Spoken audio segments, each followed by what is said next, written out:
गया? कब से पूछते हैं भूत भाव बोले शंकर भगवान कि क्या हो गया? कहे कि जो दोनों बालक हैं वो कौन बालक हैं?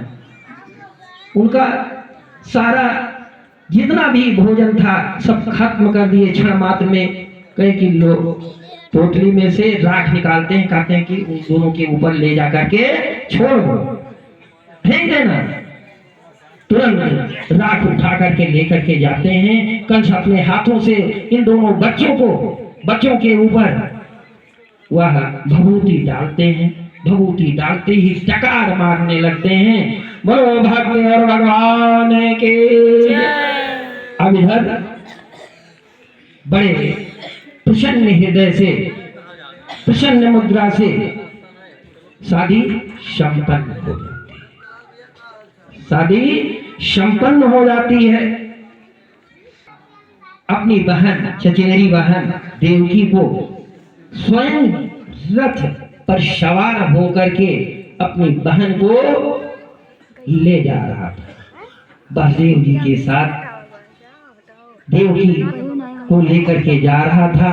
जैसे ही कुछ दूरी पर जाता है, जैसे आकाशवाणी होती है, आकाशवाणी होती है, अरे मूर्ख कंस, जिस बहन को तुम अपने लाड और प्यार के साथ उसको रथ में सवार होकर के ले जा रहा है, उसी के 8वें पुत्र के द्वारा तुम्हारा काल होगा।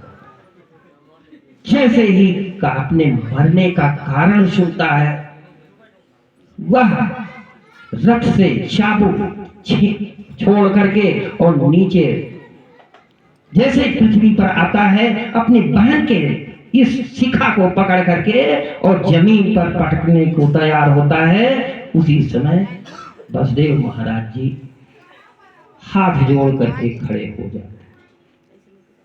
पति का कर्तव्य है, पति का कर्तव्य है कि यदि उसके स्त्री के ऊपर कोई विपदा आन पड़े या कोई सताने लगे तो उसकी रक्षा करने का अधिकार है।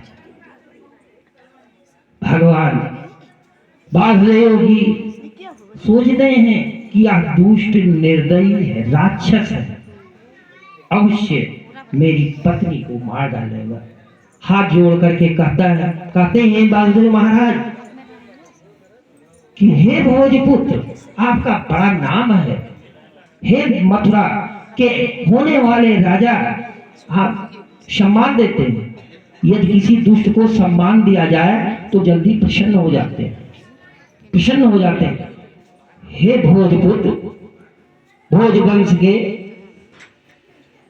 आप राजा होने वाले, उत्तराधिकारी होने वाले हैं, आपको ये शोभा नहीं देती। स्त्री को मारना नहीं चाहिए। एक तो स्त्री के साथ साथ तुम्हारी बहन है, तुम दोनों एक साथ खेले बड़े हुए और तुम अधिक मानते थे। मैं तुम्हें वचन देता हूं, मैं कभी मिथ्या नहीं बोलता, मैं कभी झूठ नहीं बोला, इसलिए तुम इतना समझ लो कि मैं वचन देता हूं कि जो भी बालक होगा मैं तुम्हें ला करके सौंप दूंगा। कंस जानता था कि वसुदेव महाराज कभी झूठ नहीं बोलते, झूठ नहीं बोलते हैं। उसी समय देख और जाकर के बलदेव जी जब अपने महल में पर पहुंचते हैं, कुछ समय व्यतीत हो जाने के बाद 9 माह बीत गए तो एक बालक उत्पन्न होता है। नर व्यवहार के साथ जैसे बालक उत्पन्न हुआ, उसी समय वासुदेव महाराज अपने वचन को पूरा करने के लिए देवकी के हाथों से उस बालक को छीन लिया। बार बार कहने पर बलदेव जी से मां देवकी कहती है कि यह बालक प्रथम है, 8वें बालक के द्वारा हमारे भैया कंस की मृत्यु होने का आकाशवाणी के द्वारा सूचना सबको मिला।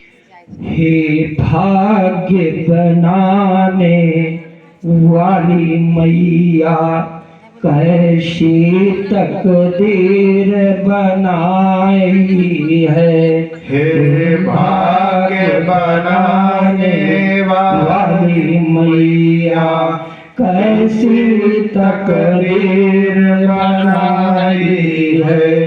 एक माला टूट गया है, सारे मोती बिखर गए।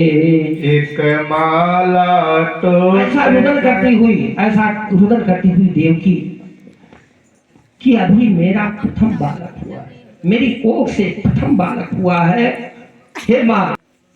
लेकिन डरते हुए बालक को लेकर के वापस आ रहे थे, लेकिन मन में यही सोच करके चल अपने संबंधियों से कहा कि जा करके वसुदेव को बुला लाओ। वसुदेव के पास जाकर के बुलाते हैं कि जाकर के जाते हैं। चतुर्भुज रूपी भगवान को देख करके, ज्योतिमय को देख करके देवकी और भगवान वासुदेव जी स्तुति करने लगते। देखिए कारण एक है। कारण जब रामा अवतार में भगवान दिन में अवतार लिए तो रुदन करते रोने लगे। तो रुदन करने की आवाज को सुन करके घर की पटरानियां, रानियां, दासियां और नगर के लोग, लेकिन कारागार में भगवान जब अवतार लिए तो रुदन नहीं किए। क्यों नहीं रुदन किए?